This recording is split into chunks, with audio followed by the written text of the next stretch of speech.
إذا السماء انشقت وأذنت لربها وحقت وإذا الأرض مدت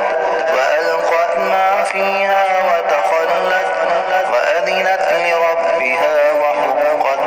يا أيها الإنسان إنك كادح إلى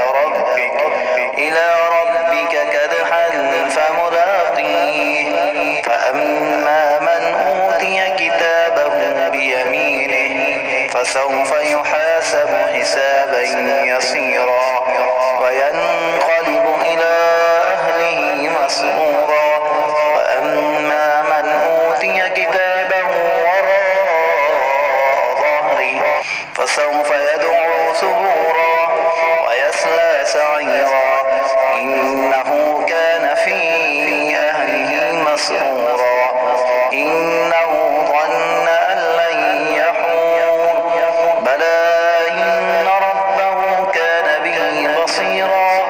فلا أقسم بالشفق والليل وما وسق والقمر إذا اتسق لتركبن طبقا عن طبق فما لهم لا يؤمنون